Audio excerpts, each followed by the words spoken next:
We're outside of Cameron Paint and Wallpaper today, looking at our deck surface that we're going to be refinishing. So I'll just explain what's going on here. As you can see, the deck surface is kind of flaking, as usual for anybody's normal deck. And then we have this here. The products we're going to be using today is Benjamin Moore's Finish Remove product. This is a 1-to-1 ratio. What that means is 1 gallon of Finish Remove to 1 gallon of clean water. The next product we're going to use is Benjamin Moore's Arborcoat Solid Hiding Stain. This is a solid body stain. We're also going to be using such tools as a scraper, a brush, scrub brush, a sanding sponge or sanding holder, a wire brush, and a bucket with clean water in it. So my next step, I'm going to take the Benjamin Moore Finish Remove product and mix it with my clean water. So I've pre-measured my water, and now I'm just going to add the Finish Remove product.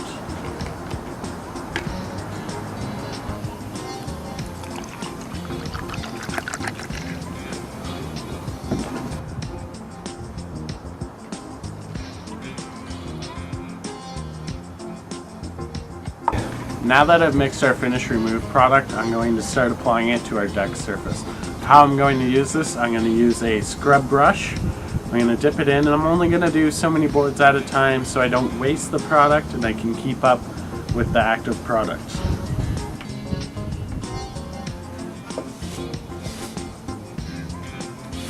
I like to do about 2 boards at a time. Keeps it easy to manage. Basically, you're just going to scrub this on really well here. Make it work it in.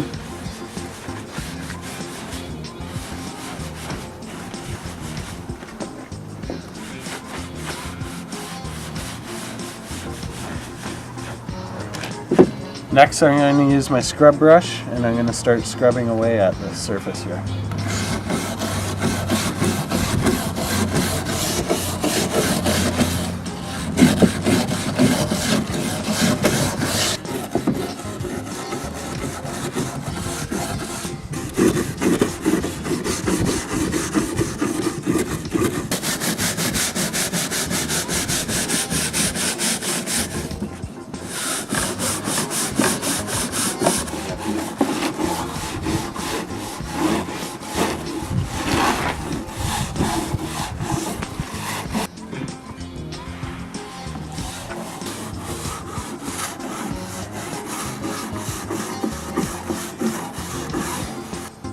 Now that the prep work started and it's halfway done, for time purposes, we're going to skip to 2 new pieces. It's important to remember that you have to fully remove the product and then use Benjamin Moore's Brighten Neutralizer. What this product does is neutralize the remove finish product. This is important because if you just stain over top of the remove, what might happen is it might reactivate the remove, causing you to have a bad finished product. So like I said, very important step. You don't want to skip that. Then what you want to do is sand the surface, and then you want to let it fully dry before applying your stain. Here's our dry pieces that we've prepped. They're finished, they're ready to go. You can see that there is still some stain left behind. The remove product didn't fully remove it.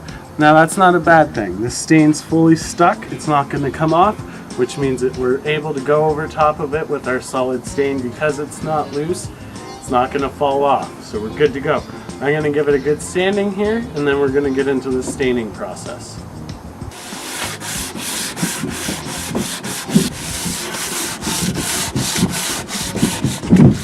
So as you can see, I'm not really going crazy on it. I just want to give it a nice sand, open up the grain of the wood so the stain will soak in nicely.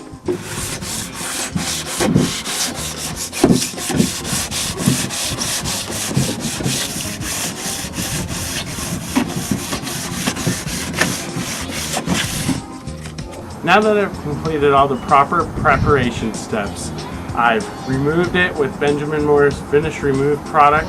I let it dry, and then I sanded it with a fairly heavy grit sandpaper. This is our finished product. Now we're going to move on to the staining aspect of the project. We're now on to the staining process. I'm going to use a nylon polyester brush. I use a brush, I don't roll, because if there's any cups in the boards, you don't want any buildup of the stain.